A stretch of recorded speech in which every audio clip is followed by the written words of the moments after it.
What's up, guys? Coach Bruce here with another episode of Beers and Sports. BS Beers and Sports. Beers and Sports. Eric and I joining live, and we are graced with Mr. Cam Ellis, his company, and his expertise. Midwest Audacy writer and producer, and a contributor on occasion to 670 The Score, and a great friend of Third Down Thursdays. Sir, how are you? I'm doing good, guys. How you doing?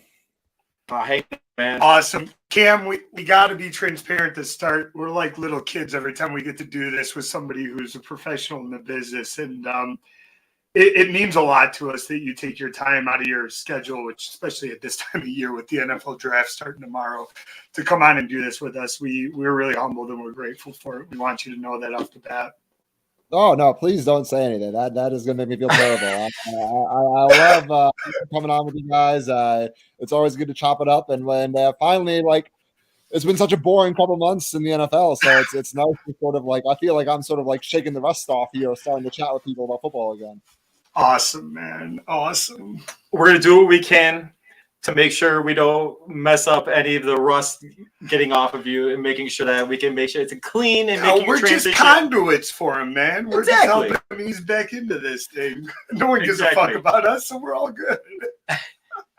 So, Cam, let's just jump right in. Yeah. Ryan Poles, ever since he took over this team, he's revamped it. They don't want to call it a rebuild. So what is it right now? They ended up going after. I have a few notes that I actually want to ask you about. With the situation going on with Byron Pringle, his reckless driving. He didn't really address it too much in his press conference. And then what went on with Larry? Help me with his name. Ogunjobi. Ogunjobi, thank you. Kind of put fans' minds to ease right now about what he's going to do in the draft, because he's kind of had a shaky start as GM for the Bears. I don't know if I can necessarily put fans' mind to ease, especially Bears fans. I don't know if Bears fans' minds are ever going to be at ease. Yeah, no, look, it's been tough. It's been I don't think this is necessarily even. I don't necessarily think this is even a rookie GM bumps and bruises. This is just miserable luck, you don't see it happens occasionally, but you don't see these failed physicals that often anymore, and that is just sort of bum luck. And then you do see the off-season arrests a little more frequently. When Poles was talking about it, he said, I know him well because they go back to their time together in Kansas City, and the way he phrased his response made it seem like Byron Pringle's job is safe for now. I think there could have been a way to, maybe hint that there was some roster danger, and Poles went out and said, that's not who he is. I know him well. We've handled it internally. I'll keep it at that. Those are all sort of, in my opinion, tenets of a response that is saying, look, it's a bad situation, but he's going to be on the team this year. So, I don't think it's the end of the world. There have been worse arrests in the offseason in the NFL. It's certainly not a good look. It's certainly not a smart decision on Pringle's part. But, the Bears, it's not like the Bears were going to win 10 games with, Ogunjobi and Byron Pringle as the stars of the team. So I don't think it really affects the bottom line that much. But it's been a tough go for Ryan Poles. It has been about as brutal an offseason as I can think it could be. Yeah. All right. So Cam, let me follow up on that. I think you'll appreciate this. This is a quote. "The road to hell is paved with poorly executed off-season maneuvering." So I took that from your latest article, and I absolutely loved it. And I loved how you tied it into the beginning of your article with the original quote. But so it really got me thinking when I was doing my homework on it and I was reading your article, was about, everything has to go through Justin Fields, does it not? At this point, we have to know what we have in this guy, and unfortunately, the move to bring back Nagy and Pace for 1 year, which happened to be Justin Fields' rookie year, was a massive mistake because his developmental timeline got sent back a year, right? So just in reading your article and trying to understand what Poles has been trying to do this offseason, we're looking at this in a way as year one for Justin Fields. And like you said, the offseason not going the way that he would have expected it to or wanted it to. I'm looking at the infrastructure that the Bears are trying to build now with the new regime and trying to figure out how things are going to be better with Fields outside of a new scheme and coaching staff. But it's hard for me with the lack of off-season transactions to feel a lot better than I did when this regime took over. I mean, am I wrong on that? No, I don't necessarily think so. You know, I think the saving grace would be that if Justin Fields' progression is to a certain extent within his own hands, right? Like he is outside of who's playing left tackle and outside of who's, you know, playing X receiver, or outside of who's. We'll get to that. Right, outside of, you know, if Cole Kmet improves or whatever it may be, there's a certain aspect of Justin Fields just getting better because he's been in the league for a year and he has an off season or two under his belt. And so, you know, quarterbacks that I don't want to say make the jump, because I don't want to say that he has to make the, you know, capital T, the capital J jump this year.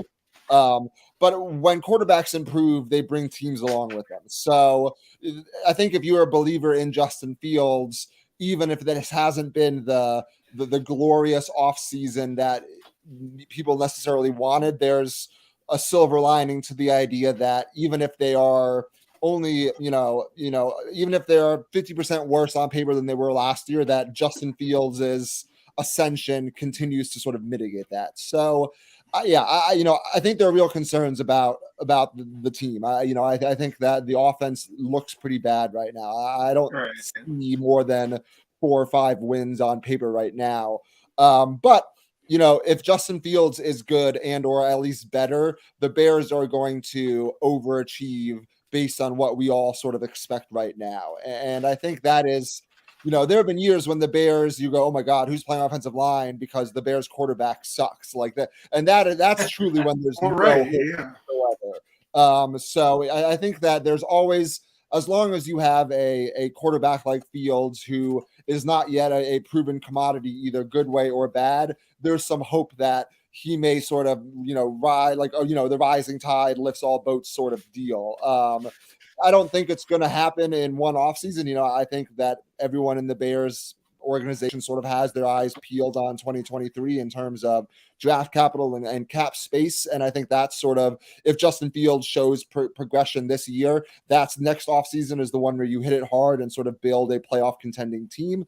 But I do think there's a reason to believe that the Bears could be a pesky out this year, so to speak, just because of some of the skill players they have around Justin Fields. Okay, so then just a quick follow-up, like when you look at the landscape of quarterbacks in the NFL, and I think it's an absolutely fascinating case study because there's only 32 of these guys and maybe half of them are actually good at their jobs. It's, in my opinion, the hardest position to play in all of sports, right? So when you look at the ones that have success, and we've seen some really interesting case studies in the last 10 years, like Ryan Tannehill to me would be kind of the poster boy for this, of getting drafted into an organization that was completely dysfunctional and really couldn't surround him with anything. I think the overall perception of him when he was in Miami was he couldn't play the position, right? And then he goes to Tennessee and he has way more success than he did in his previous stop. And I mean, they're number one in the AFC. They probably pretend Super Bowl contenders, but good enough to make it first, second round of the playoffs, which is pretty good in the football world. I mean, when you put it in context, because there's probably only 5 quarterbacks in the world that elevate their team to Super Bowl status every year. So with what I'm hearing you saying, but not a huge upgrade in the supporting cast. I mean, I do like Darnell Mooney. I do like Montgomery. I mean, there is some talent there.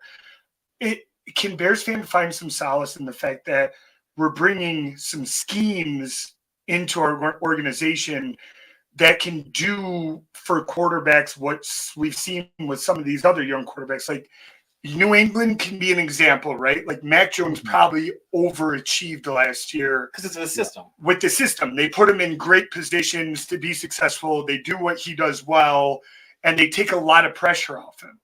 And I'm hoping that at the very least, if we can't get a lead of talent around him this year, that the system he's coming into will put him in position to use the skills to elevate the squad. Is that what I'm hearing you say?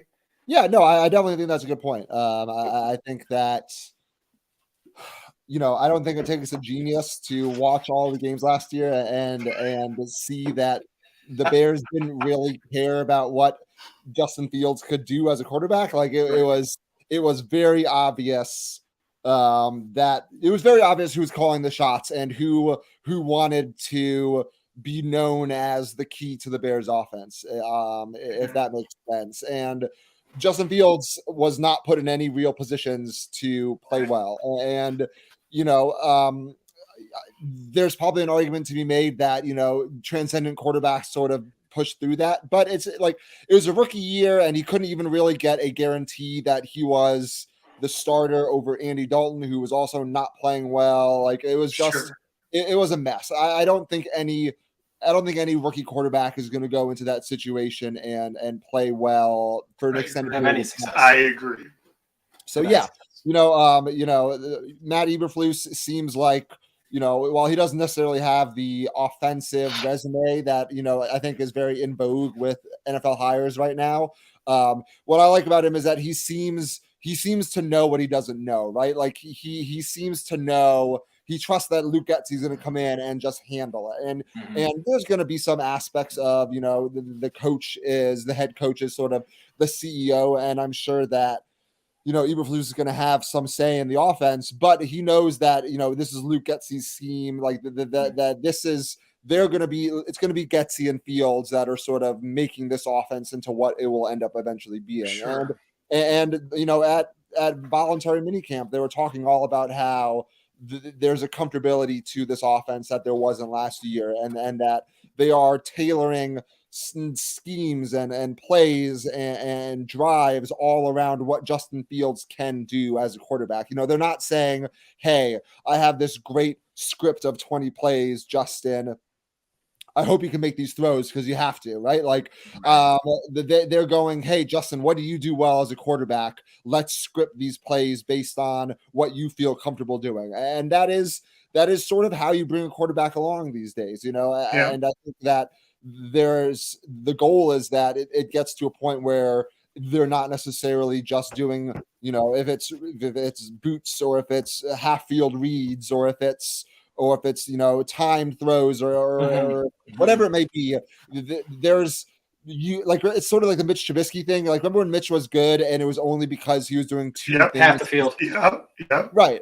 And that worked, but that's not going to work for a quarterback's career. You need to sort of it's not sustainable. Past that. And I think the goal is that I think people think that Fields is very capable of that. I think Fields is very capable of that, but they can do much better until that ends up happening. And I think that was where the disconnect was last year. It was that there was no interest in bringing him along that way.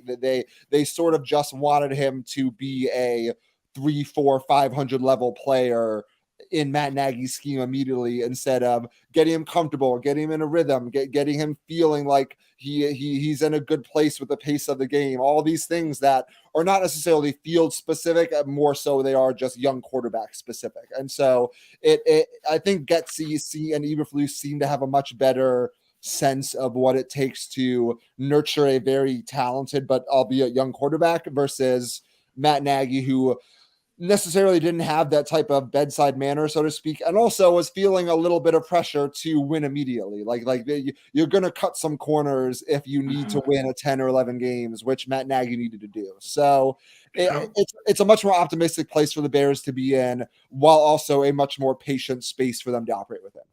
That's great. I feel better. Roy, I was about to say, I feel better. Yeah, I do. I feel like you're the therapist helping me through this situation as a Bears fan. You guys don't want to know my hourly therapist rates, believe me. I'm sure it's a whole hell of a lot more than what you do here. It's not in our budget, I'll tell you that much. So that being said, I kind of want to touch on this, and you did a little bit, and I think Justin Fields has more in his proverbial toolbox than Mitchell Trubisky did. Last week, we heard from multiple reports during the it's not training camp. It's like the practices for new Like coaches. a mini camp, yeah. Yeah.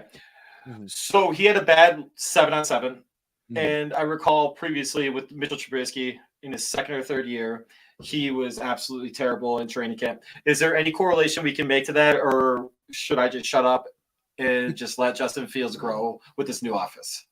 I don't want to tell you to shut up on your own show, so I won't quite go that far. I put zero stock into it, like zero Perfect. whatsoever. Sure. It is. I think it's fair for the reporters to say he played poorly at practice, right? Like they're not like there's a certain wings of Bears Twitter that got all up in arms because like, oh, how dare they say that Justin Fields played poorly? Like the only people that were making assumptions were those people that got mad. I think their job is to sit there and watch Justin Fields operate the offense, and if it's going well, to say it went well, and if it's not going well, to say it didn't go well. I think that's where the conversation ends, though. Like, Tom Brady has had poor 7-on-7s before. Like Aaron Rodgers had, it doesn't really mean anything at all. I think it's fair game to say that it wasn't good this last week, and that's fine. I don't think there's any big picture to extrapolate from that, because that's just asking for, that you're just raising your blood pressure for no reason at that point. Like I 100% agree. It is. There's no upside into getting worked up over 7-on-7 mini camp tweets. Like it's just not worth anyone's time, and it's a speck of dust in what will eventually be this year that no one's gonna remember if the Bears even start. If the Bears go 3-3, no one's gonna be like, oh, like they could be 4-2 if they had a it's good fodder because the NFL, it never sleeps, and we have to know something new about the Bears every single day, it feels like, but it's not important. In the third week in August, then you can be like, what's happening? But we'll cross that bridge when we get there. Sure. It's fair enough. So I'm going to follow up with that. In order for Justin Fields to be successful, with the Bears and develop properly, you need to put him to a talent around. That being said, offensive line, tackle more specifically, and a receiver. Who are they targeting first and for their first pick in the second round, and why? I think they're going to go receiver. I think that when Poles did his pre-draft press conference, he talked about how there's a lot of depth at the offensive line position. And I think that speaks to, maybe it's smoke screens. Maybe he's trying to fool someone else. Anything's possible. Right. But I get the sense that he's comfortable going to be able to trade down and have his, 3 or 4 picks in the mid rounds to try and get some depth, because I do think that the wide receiver class is top heavy. And I think that there are a lot of studs in the wide receiver class, but I think they're going to go fast. And I think by Saturday morning that you're not going to have a top 10 wide receiver in this class anymore. Like, I think they're going to go really, really quickly. So I think they're going to hit wide receiver first. I think the more they get into the weekend, I bet you see a lot more offensive linemen later in the day, and then maybe you go defensive back. I don't like those last couple rounds of the drafts. You sort of just throw the dart at a board. But I think they need a receiver. They just do. And then I think you try and get a top 5 or 6 receiver, and then maybe you trade back a little bit and take 3 or 4 flyers on mid-class linemen and sort of see what you have there, because I think that's just sort of the way the talent plays out on both draft classes this year. So I have just one more follow-up with you. One of the things that I was thinking was for their first second-round pick was at 39 to 38. It's 38. To get 38, go receiver, like you said. And then their 49th pick that they got from the Chargers is trading that to trade down for maybe like, I don't know, a 3rd rounder and a 4th rounder, or 2 4th rounders, for just to go guard or go for stockpile and see what you can do. So is that something you can see them possibly doing? Yeah, I think that. I mean, if someone was like, pick one of the paths to go through, that's sort of how I see it playing out. You never know. These things always just these are things always just sort of go off the rails at a certain point.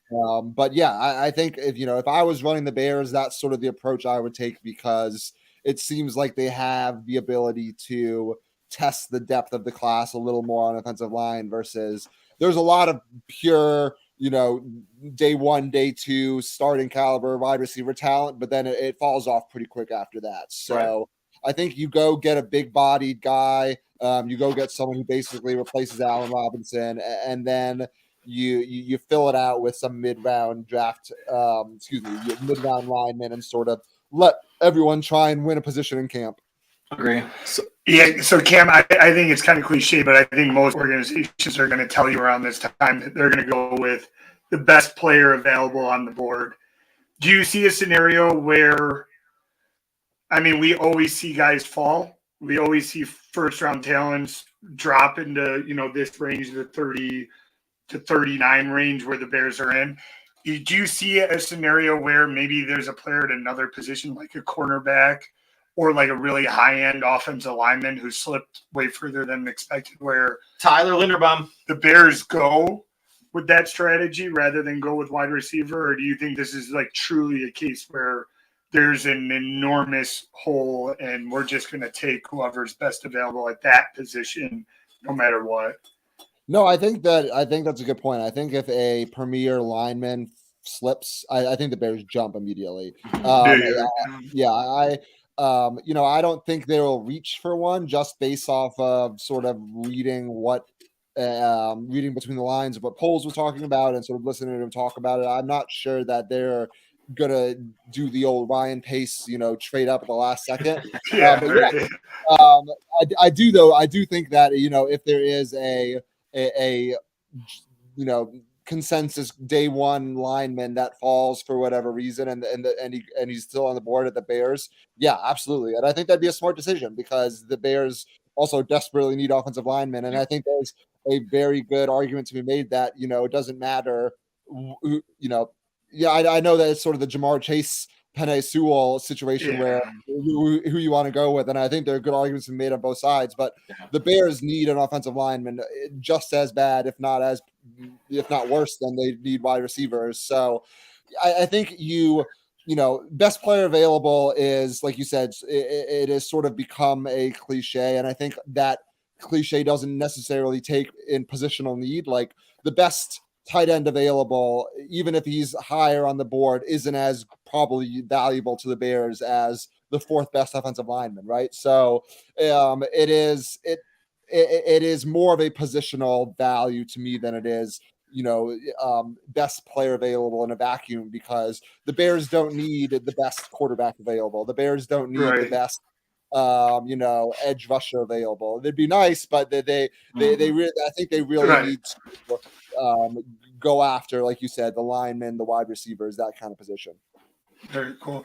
So the Midwest sports writer and producer Cam Ellis joining us for a little bit longer. Yeah, so when we want to talk about, so I think we've identified that wide receiver is probably their biggest 100%. need, and Cam is confirming Go that get for us. them, please. So Cam, there's been a couple of names that have been attached to it, and obviously we know how big of a crapshoot this is, and all the BS that comes out. Nobody really knows who's going to go. I think everybody's got a good sense that the two Ohio State guys are going to be the two most coveted guys, along with the kid from Alabama. I think it's Jameis Williams. Is that right? Yeah. Uh-huh. So one thing that I saw earlier this week, and I was just wondering if you had caught any wind of it as an insider, was some scouts had some pretty telling things to say about Pickens, the kid from Georgia, who has been linked to the Bears a lot. And it caught me a little bit, just because I am a huge culture guy. I just being on teams my entire life, like I've seen the dichotomy of being in bad cultures and good cultures, and how much that plays into success. And the one thing that I was uber excited about with the Eberflus hire was really just all reports, people that have worked under him, worked for him, worked alongside him, hired him, coached by him. Everything was so glowing on the character side that really is what got me fired up for him being in charge of this organization. So everything I'm reading about Pickens seems to counteract what I would imagine Poles and Eberflus would be looking for. Have you heard that there's a disconnect going on there? And Is that something we should be kind of preparing ourselves for as Bears fan? I don't know. I'm not the biggest fan of the deep wide culture. receivers, and I know there's some very talented ones that produce, but that's just not my preference here. Is those kind of players. Sure. I think Bears fans are also a little gun shy after Anthony Miller and Javon Wims. Like that was, of course, it's been a tough go of it the last couple of years. I don't really buy it. I think that there are probably some. Every draft has players with some character concerns that it's part of the draft evaluation. These guys are going to rank higher on the scale than others. But to your point about Eberflus, I think that is a culture or a locker room that may be able to handle it a little better than others. Sure. So I don't think that I don't see the Bears passing up on a talent like Pickens because there are some pre-draft rumors. It happens all the time, and sometimes it plays out and sometimes it doesn't. I think when people say, "Oh, like pre-draft, like there was some character rumors," I think that's sort of I think that's sort of confirmation bias a lot of times. Like no one ever talks about Laramie Tunsil's character issues anymore. So like there I think it's a little bit of that. So are there some character red flags that might not exist with other receivers in the draft? It wouldn't surprise me.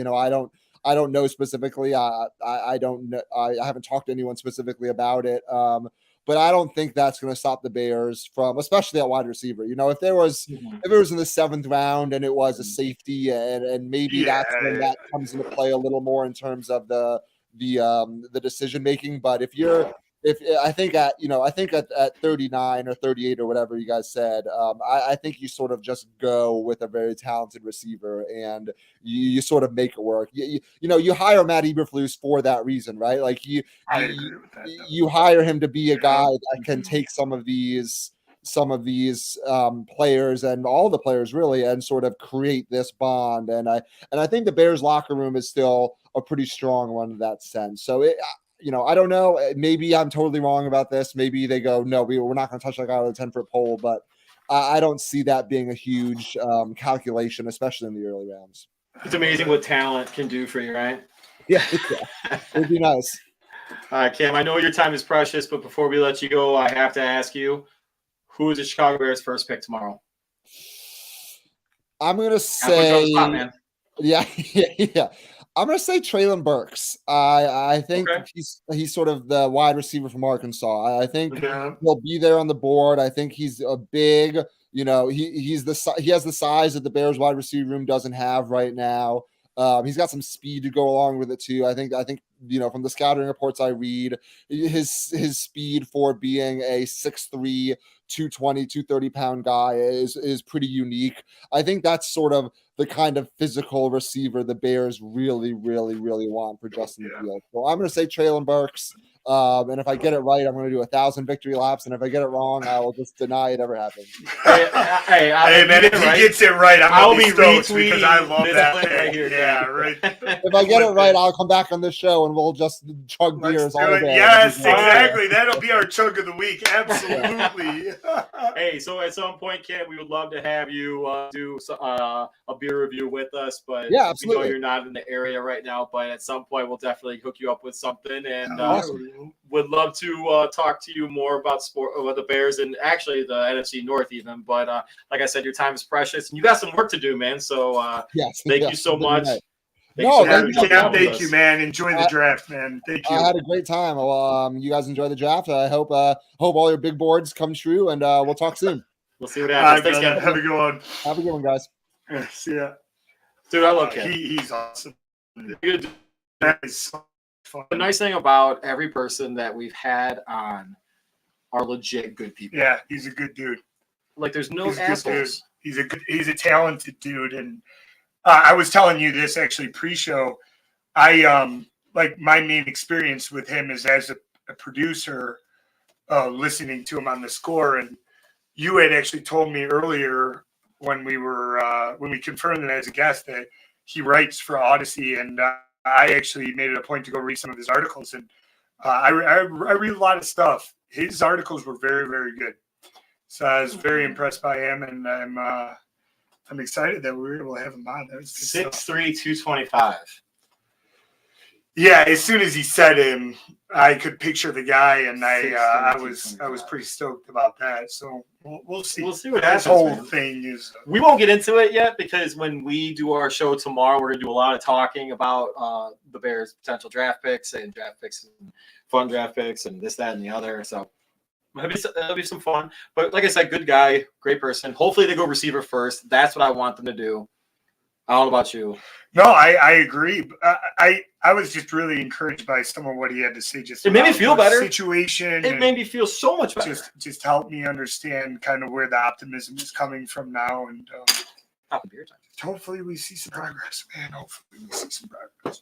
No, I completely agree. So I'm gonna put you on the spot right now. Yeah. Who do you think the Bears are going to draft first? Do you think? I mean, you don't even have to go a specific player. You can just say position wise, because I actually didn't. You saw in the group, our group chat, what I think the Bears are going to do. Yeah, well, you just told. And I just told everybody exactly, and I would love to see them do that. Yeah, I mean, if I have thought even before the interview, before we did the show today, that wide receiver by far makes the most sense, and the fact that they weren't more aggressive in free agency, I think that just told me that the expectation was Poles loved this wide receiver draft class, and knowing they were slated to pick at 38, that he was going to get one of the guys available that he targeted and he really liked. So I will actually be shocked if they don't pick a wide receiver tomorrow. I agree. I'll be shocked. So hopefully they'll go for a wide receiver tomorrow. Friday, because they're not first round. True. If they trade any of their picks to move up, I'd be really pissed off because that would be a total pace move. Yeah, but if they traded up and were able to get like Olave or Garrett Wilson or one of those guys, you going to be that upset about it? If they get somebody that is going to be a game breaker, I'll be happy about that. And I will make that our cheers of the week. A potential franchise wide receiver, true number one. I mean, I'd trade up for that in this NFL. Who do you think was the Bears' last true number one receiver? Like, who's the first person that comes? Brandon Marshall. Yeah. Because for 2 years he was elite. He was a stud. For the 2 years that he was with us, he was elite. He was an absolute beast. I agree. It was too bad he never got to the playoffs. I don't think he ever played in the playoffs. And the Bears should go O-line with 38. Alex Pierce with the 30. Yeah, so that's a pretty good point by Sean. I do like that Alex Pierce kid. So that kid's kid went to Cincinnati. That kid's like a Glenbard West kid. Yeah, he's a local guy. He's a local guy. Yeah, he's good. Yeah, there's a lot of local guys. I liked what Cincinnati had put together too. I mean, obviously they got to a BCS game, and they held their own against Alabama. It wasn't like they got blown out, murdered. Right.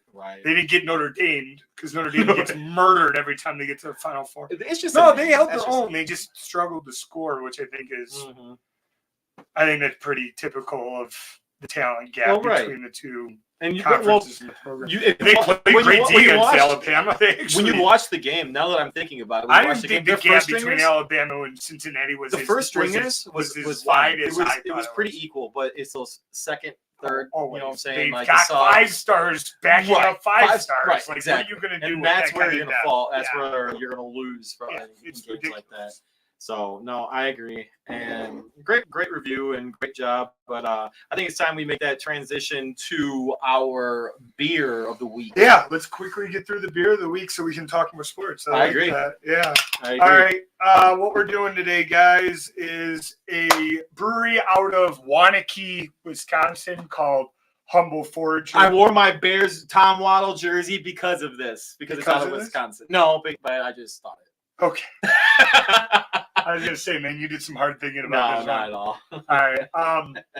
So I specifically picked this brewery for a reason. They came into the market a couple of years ago, and they came into the market with a shtick, I guess you could say. No, it's just more of a goal vision to shed light on some of these new age beers that we continue to talk about week after week. And the way they made their name for themselves in the Chicago market was actually with this specific style, which the name of the beer is Coastal Sunshine, which is actually a series that they do.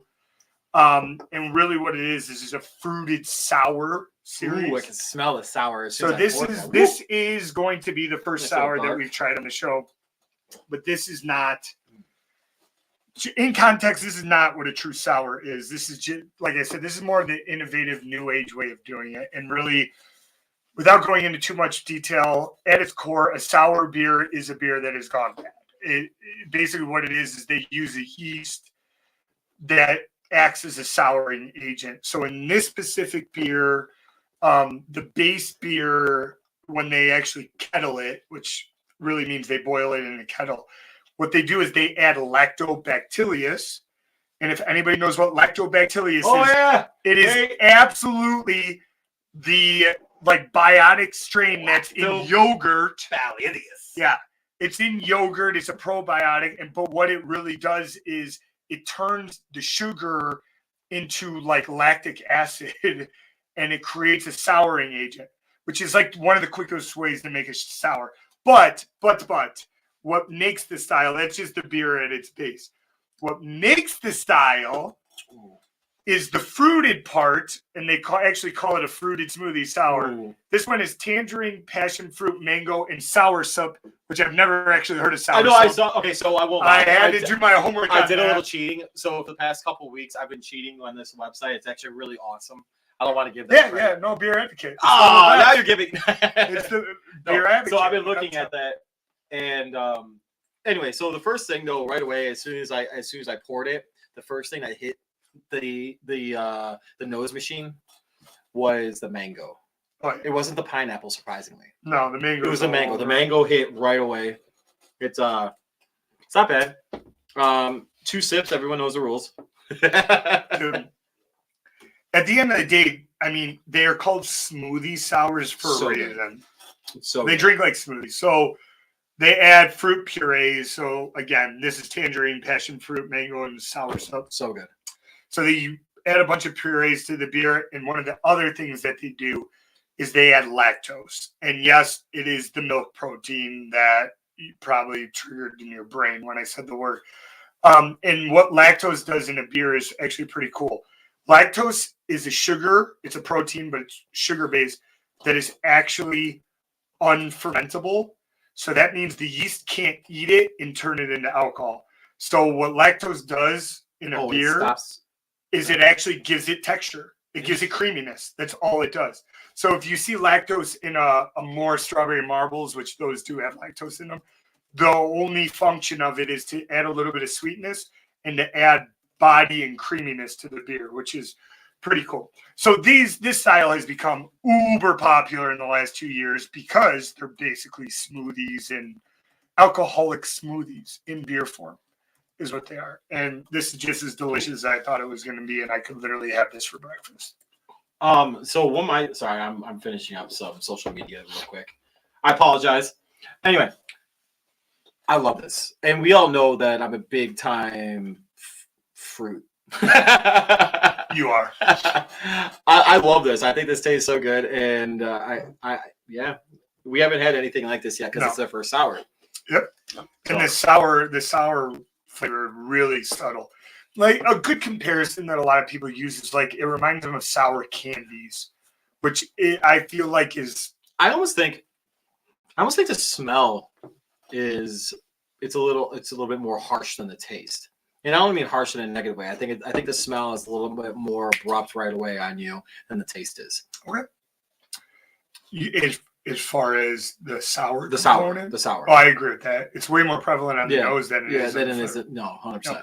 But I think that's I'm sure you had a true sour. Yes. True sour, right? It'll smack you bad in the back of your palate. It'll taste like. No, but I love this. I think this is really good. And to our Wisconsin friends, very good beer. Yeah, Humble Forger, great job. Cheers. And for any of you that are looking to get into the beer game, these are really the entry-level beers that you're probably looking for because they're going to remind you of stuff you've had in your childhood. This is really good. This is really good. So, ratings. So, obviously, this is this is the first sour that we've done. This is yours? the first sour that we've done, first pastry sour that we've done. You can start it. Go ahead. It's gonna be tough. This is a tough because I don't have anything to compare this to currently. Sure. That being said, I love the fruitiness. The sour isn't too bad. Oh, puppy. What am I gonna go with this? Out of 10, what do you think, lady? Lady wants to get in on the action. I'm gonna give it. Let me give one more taste. Out of 10, let's go with a 7.2. Okay. 7.2. Yeah, I immediately what came to my mind was an 8. I mean, these beers tend to taste a lot alike because they're just throwing puree in them. Fair. So I think a lot of the times it comes down to like, what is your preference when it comes to the fruit combinations? And that's fair too, because you know what I mean. I agree. So and I think, to be honest with you, the sour sub, I think I tasted a little bit, and I mean the homework that I did, just like you, because I had no idea what it was when I bought the can.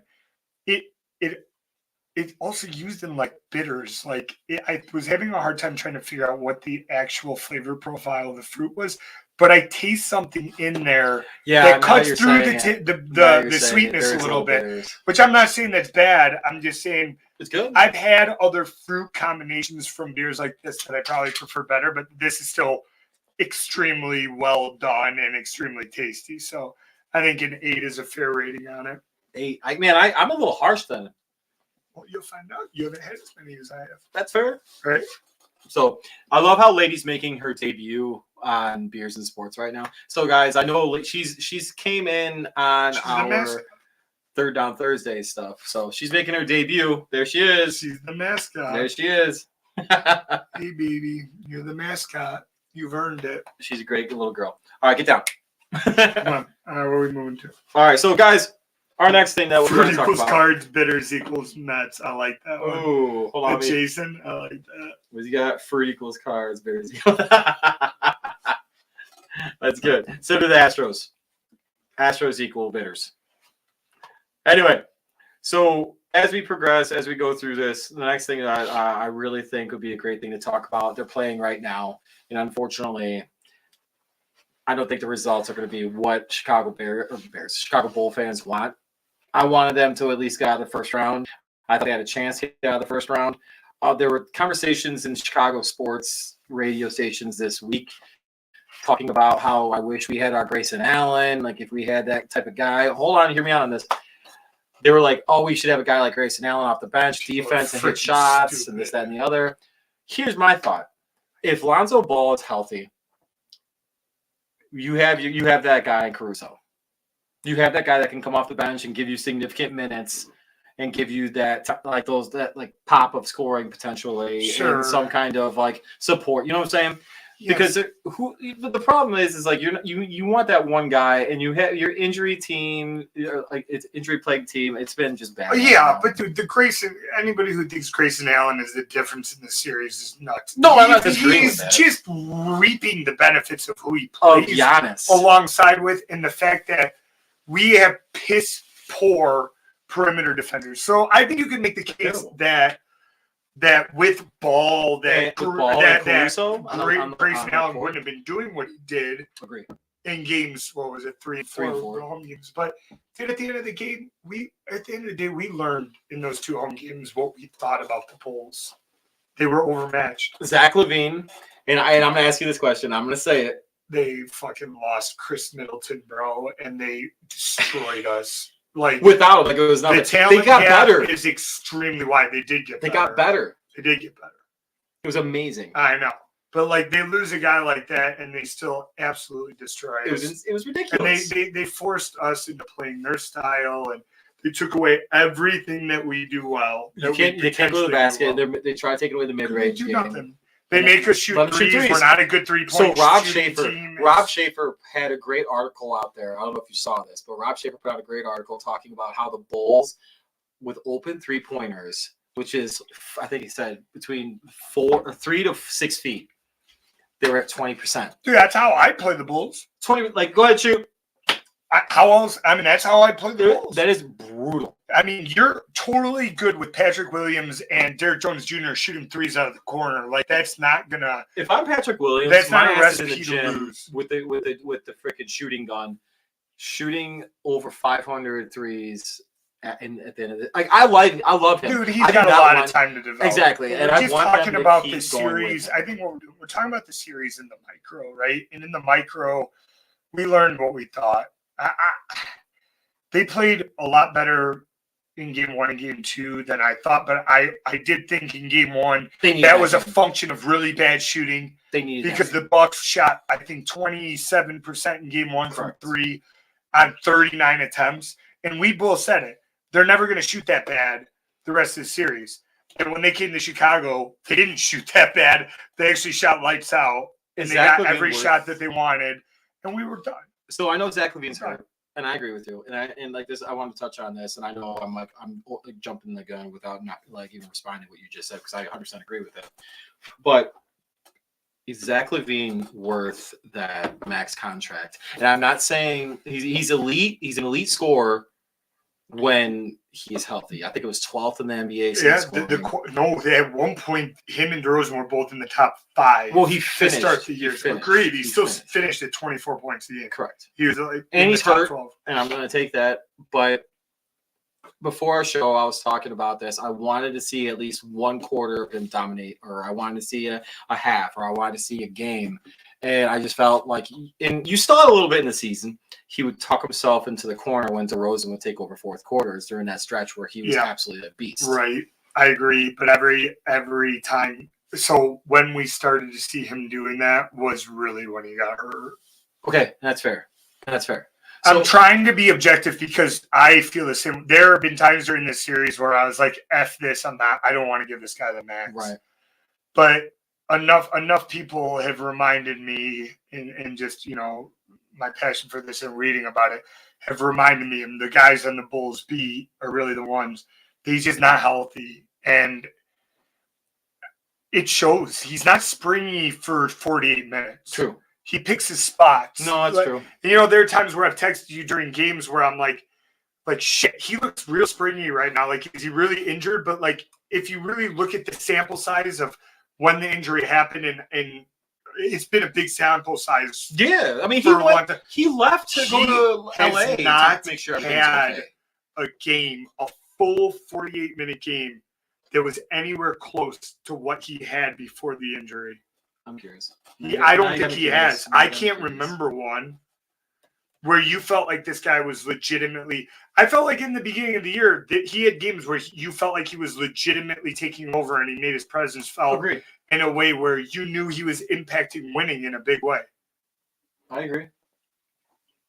Let's see. Sorry, guys. This is where we look at stuff. So I'm just looking at his first sample size. First 10 games, and I'm only going to go points. That's all I'm going to do. He was dominant. 34, 32, 14, but they also won by 15. 22, 25, 26, 26, 27, 32, 24. Dude, there was one point in the season where him and DeRozan were both in the top 5 in scoring. His first 20 games were insane. And then he got inactive. But then he also got COVID. Yep. So he's in protocol. And then he played some more. I mean, it's tough.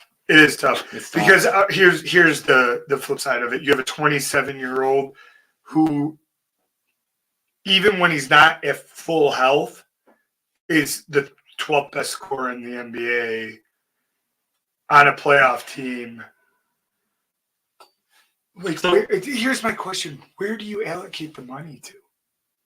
Like, what do you do if you let him walk? True. I mean, I seriously ask myself that. I do too. What is the? Would you rather pay Donovan Mitchell the money? I actually think I'd rather have Zach. Really? I do. Wow. I don't think Donovan Mitchell impacts playoff winning that much. Do you? Has Zach? No, but he's 27, and this is the first time he's ever made the playoffs. How old is Donovan Mitchell? He's been on shit teams. How old is Donovan Mitchell? Interesting. If anyone's out, we don't have a producer just so you right now, you guys. So that's the reason why I'm looking all this up right now. 25. He's 25. It's a tough one. I might go with I him. think they are very similar. I don't know, man. It's tough. You'd rather have Donovan Mitchell? I'd have to do more research on it. To be Me honest. too. I would don't have to do know more if I'd research. rather I'm have not gonna go out of my way right now and be like, I know yes, what I this don't is who want. I want. I don't want a $205 million Rudy Gobert after watching him in the No, playoffs. 100%. Sorry, I Because don't why want would you him max anymore. out with like a I guy don't that's know, like, but he doesn't scoring deserve 7 points, $200 million. 5 points. And I'm not shitting on him because he brings tremendous value on the defensive side of the ball, but He does, but he's not he worth a max cannot contract. get his own bucket. In today's NBA, I he's not would worth that. never shit. give I him would $200 not. million. Not Never. at all. There is no reason to. I would not either. So that being said, I won the prediction with the Bucks 4-1. You did. They got their win. They got their one. All I wanted was one. And I'm not gonna lie. Actually, when I heard with Chris Middleton's injury, I'm sitting here thinking to myself, Mike, I might be okay. I didn't bet all that much. I only bet $5. I'm not gonna put. I was like, because believe me, I was also waffling big time. I'm like, damn, it might be a sweep too, but not to put anybody in a situation of what the hell, don't spoil it for us. But right now, they're down 18 at the half. Not looking good. Yeah, it's not looking good. Yep. But whatever, we're Bulls fans. At least they got some playoffs this year. I think it's gonna be really interesting to see what they do. I agree. Because they're what are they gonna do? I don't know, because we don't know how far they are. Like that's the thing that There's no drives me health. nuts about the whole thing. We don't know. You haven't seen a healthy team together. I don't think the data is solid enough. Zach's not healthy and Ball's not there.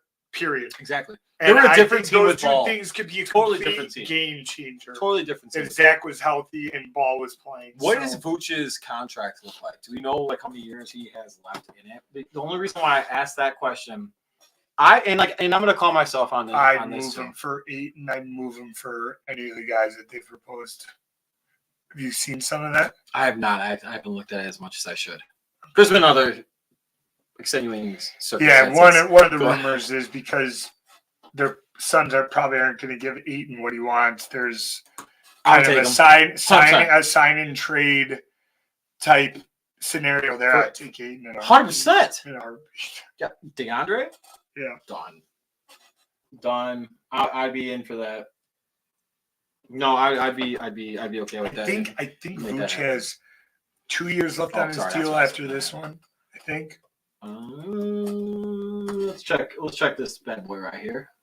So you guys, if you ever want to look at any kind of contracts for any sport, go to slowtrack.com because those guys do it really well and they're really smart with it, and it makes me feel like I'm intelligent at what I do. All right, so Vooch has a 4-year contract. So he is a free agent at the end of 2023.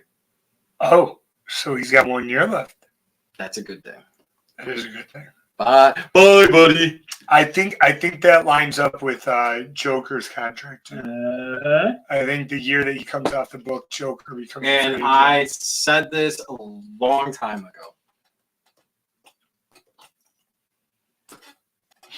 So let's look that up. Boom. 2023. AK was the one who drafted him.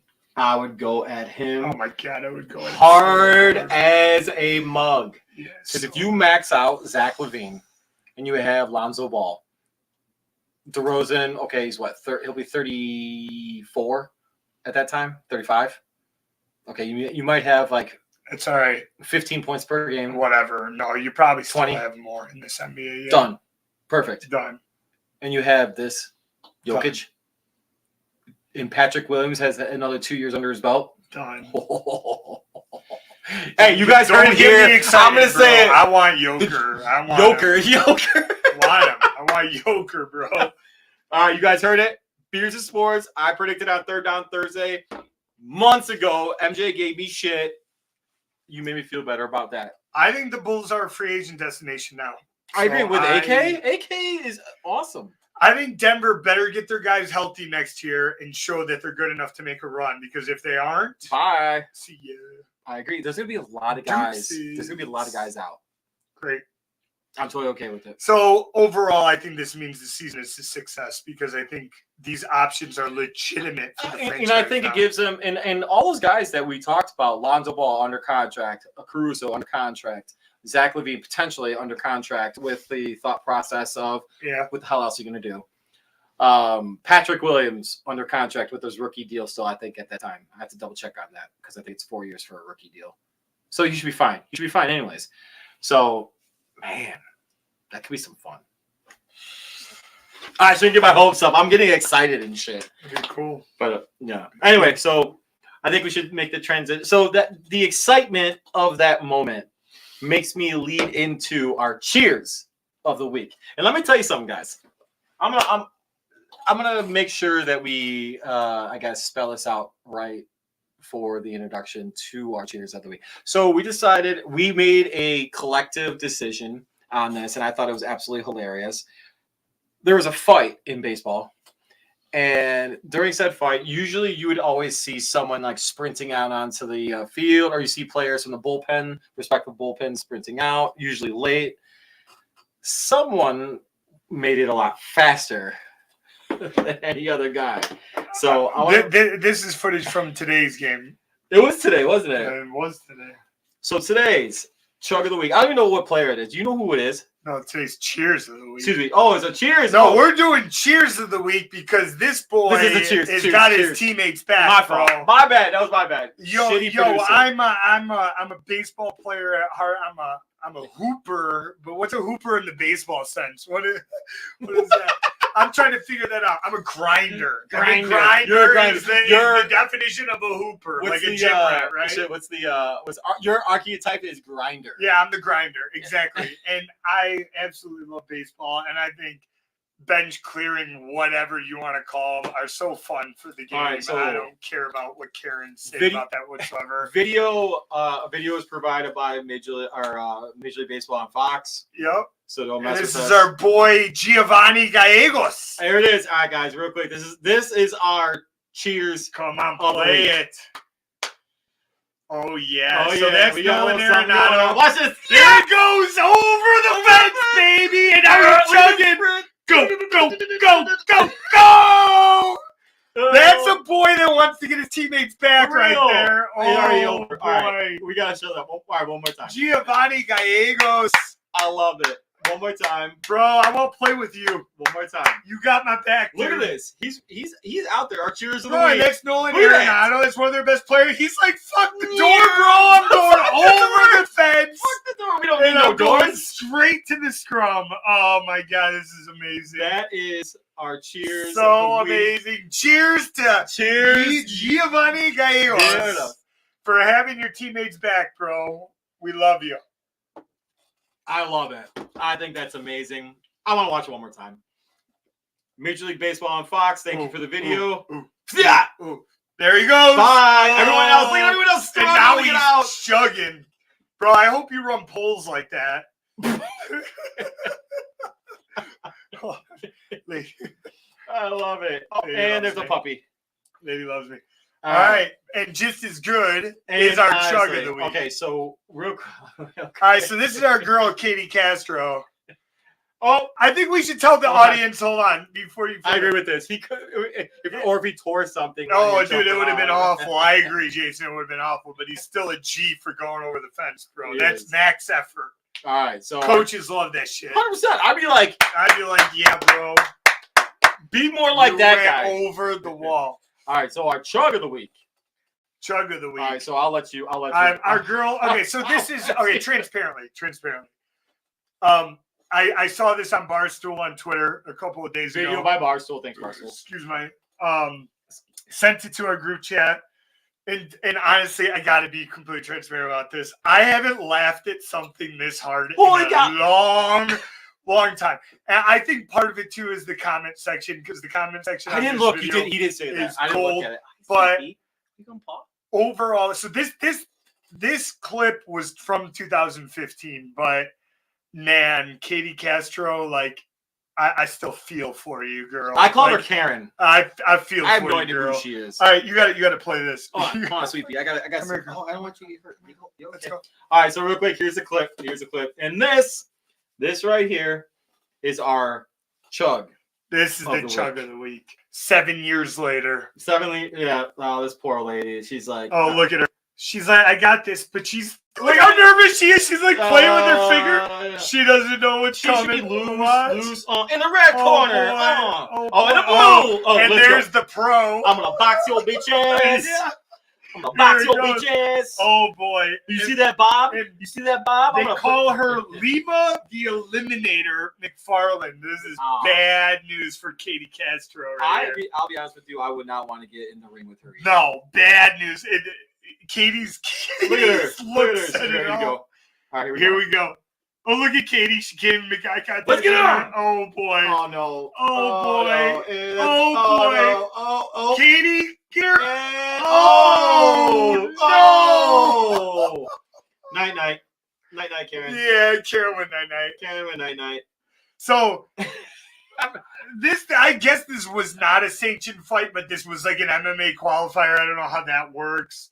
Katie Castro's record was 0-2 going in. Yeah, she's done after that. 0-3. I looked it up. She hasn't fought again. I was about to say, girl's like, no, I'm out. No, I think she learned her lesson. But more power to her for getting in the ring. Yeah, no, that's because I don't know how many people would have gotten in the ring and took a beating like that. Real quick, to the people that just joined right now, here is our chug of the week. You got to see the chug of the week. Barstool, thank you for the video. Yeah, Barstool, thank you for bringing this out of the archives from 7 years ago. Look at her picking her finger down. She's so nervous. She doesn't know what to do. Looks back. All right. Come on. Is there a door here? Can I get out of here? Is there? Lima the Eliminator is ready. Like, look how ready she is. Just climbed over the fence like our boy did and get it. Bro, she's got a nickname, the Eliminator. Like, that's bad news for Katie Castro. I agree. Yeah, Jesus, like she'd probably take one from Tyson. Yeah, no kidding. All right, so here comes our chug of the week. Here we go. I gotta give Katie credit here for going bull rush on her though. Like she got in there. Oh God! And she's like, "Nah, I'm gonna brawl." Oh, two. Oh, but Lima's like, "Oh no." Oh God, I feel it 7 years later. Like watching it just I hurts. feel it. It hurts. Oh my God. We need to chug for Katie. Chugs for Katie. Chug for Katie. Chug for Katie. Oh, Katie. Chug for Katie. Well done. That was the end of her career. It was a valiant effort. It's a hell of a way to go out. Hell of a way to go out, Katie. Yeah. Hell of a way to go out. But we give you a lot of props for getting in that ring, girl. Oh, 100%. 100%. All right, man. So it's kind of crazy. We've already been on for our hour. I know, bro. Time goes so fast. It really does. We did a great job, I think. Hey, but luckily we got another show tomorrow. Dude, yeah. So that being said, Eric and I are going to be live here downstairs at my house for the whole first round. So last year, if you guys joined me last year for the Third Down Thursdays, one of our most viewed clips was me singing, "I got chills, they're multiplying, and I'm losing control." That was when the Bears traded up to get to a quarterback position to draft Justin Fields. Jay Fields. Yep. So I was pumped. I was freaking out. I was pouring my drink, and my wife was coming through, and she's like laughing at my ass like I'm an idiot. But this time, I'll have my wife here, and I'll have my boy, my best friend, Eric here. We're going to be doing this. We're going to be live. It's going to be hilarious. It's going to be good times. We're going to be reacting to every single draft pick. Hopefully with some knowledgeable information for you guys, because I actually think that we've done a great job of researching this. I've done a great job. I should say I've done a great job of researching this for once. That being said, beast, baby. I gotta stop that. I gotta stop saying that being said. That's one of the things I keep saying all the time. It's kind of annoying to me when I rewatch my stuff. Anyways, so yeah, we're gonna be live tomorrow, Third Down Thursday, 7 p.m. NFL draft, baby. NFL draft. MJ and Richie are live currently in Vegas. They are partying. They're doing their thing, enjoying themselves. I should have been there, but that's a different story. Maybe we'll go over it tomorrow. It'll be kind of entertaining, I think. No. Yeah. Just throw my Never mind. Anyway, so tomorrow we're gonna be live 7 p.m. Third Down Thursdays. Eric's first appearance since he was a guest. He's freaking hosting that shit this week. Yes, so just so you guys know, MJ's got 3 people that he's pulling aside that he's gonna join live with us. We have a table in the official media area. We're next to ESPN Houston, which is really crazy. And what was the other one? They're awesome. I forgot the name of it. WAP. Fetty Wap Media. Fetty Wap Media. You guys are placed next to Fetty Wap Media. I said, yeah, she's fine. Wonder when she'll be mine. All right, Best place to be. 100%. Hey, so we're Third Down Thursdays is in Vegas. Eric and I are here. It's going to be a fun night tomorrow. We're going to be drinking some beers, smoking some cigars. Yes, sir. Third Down Thursday is going to be doing our shit. So join us tomorrow live. It's going to be a good time. Thanks for jumping on with us. He's Eric. I'm Coach Bruce. Join us tomorrow, 7 p.m. Appreciate you guys. Deuces.